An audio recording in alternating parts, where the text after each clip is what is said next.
So when the two reindeer are pulling the sleigh, Connie pulls with a force of 300 newtons. So I'm going to start sketching some of this out. So here's our sleigh, perfectly drawn sleigh.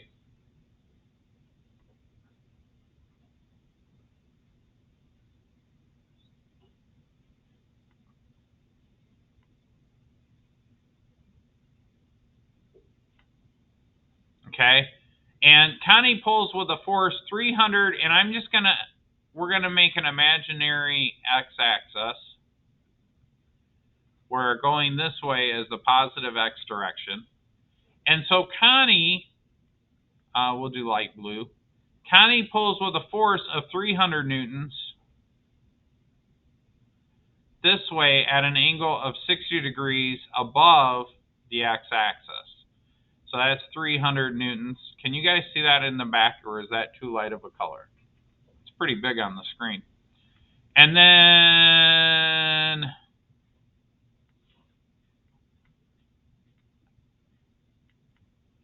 I don't know, we'll do this color. Then Rudolph pulls with 700 newtons, and it's 60 degrees below.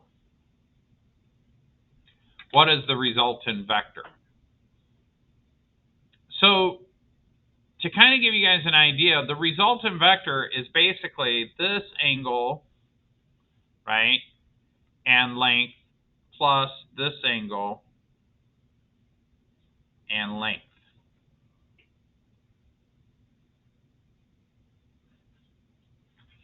Okay, so then the resultant vector would just be from here to here. So what we have to do is we have to sum the forces. Okay, so how do I sum the forces? Well, let's do Rudolph. Okay, or let's do Connie first. So for Connie,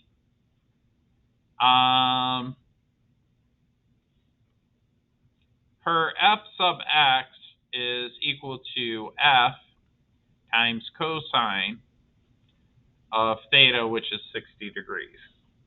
Okay, and so I'm going to write these off to the side. Now let's just do the math. Now what's that equal? Well, it's actually 300 newtons times cosine of 60 degrees. And if you put that in your calculator, it's 150 newtons. Okay, it's literally 1/2. Let me move my face over here somewhere. So that's Connie in the x direction. Now, for y, you just do the same thing, but you do sine.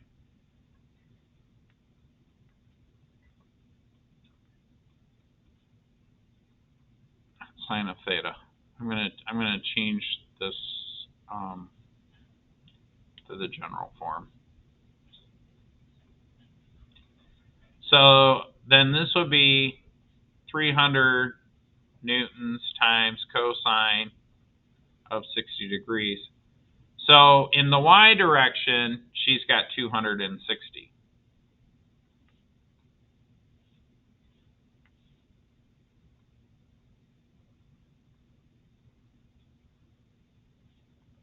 Okay, so now let's do Rudolph. Rudolph is the same thing. We say f of x is equal to the force times cosine of theta.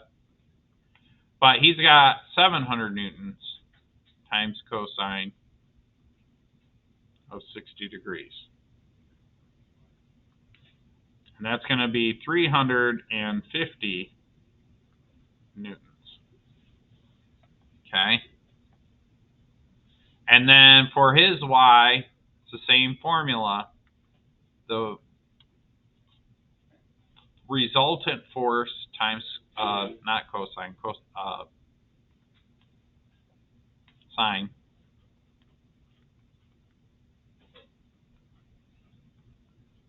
which is 700 newtons times sine of 60 degrees.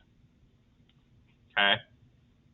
And if you do the math on that, it ends up becoming negative 606 newtons. Okay? So, if you guys remember, we did some kind of scary math. We said that, I said this is sigma x, right? You guys giggle because of TikTok. There's a sigma energy or whatever, but that's not what that means. That's summation notation. That just means that I'm going to take this and this and add it. So I'm going to say this plus this. So it's just going to be 150 plus 350 newtons. So the force in the x direction is 500 newtons. Okay? And then if I want to find the sum of the forces in the y direction, I'm just going to take this and add it to this. So that is going to be 260 minus 606 newtons. That's going to give me a negative 346 newtons. Okay. Okay, we're not quite done. So this purple line, if I separate this purple line, it will have an x component of 500. It's going to be mostly x, but it does dip down a little bit. Okay. So now to find the total of these, I'm going to have to take this and square it with this. So in other words, the resultant vector is equal to the square root of the sum of f of x squared plus the sum of f of y squared. All right, so that's going to be the square root of 500 squared plus, in parentheses, minus 346 squared. Now, it's important that we remember that we're squaring the negative sign too, so this actually becomes positive. Somebody in here is going to forget to put the parentheses on it, try to do the problem in the calculator. You're going to end up subtracting this square from this one. You'll get an error message that says you can't do it. You've got to square the negative number. When you square the negative number, it becomes positive. So if you get an error message, double check those negative signs, okay? All right, so when you plug that in the calculator, guess what that is? 608 newtons. All right, but now guess what? We got to figure out what angle it is, right? Or does it ask us for the angle? It doesn't really ask us for the angle. So this whole thing, in other words, what we figured out was this is 300 newtons. This is 700 newtons. And then this is 608 newtons. And we don't know what the angle is. It didn't ask us.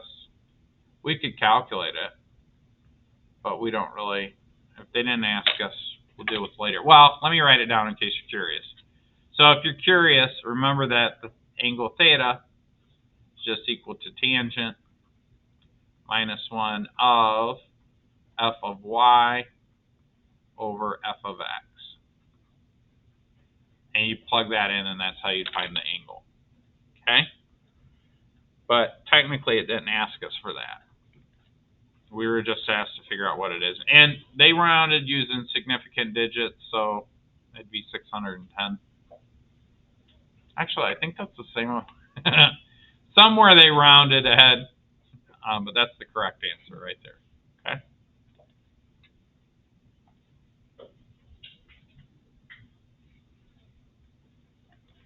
All right.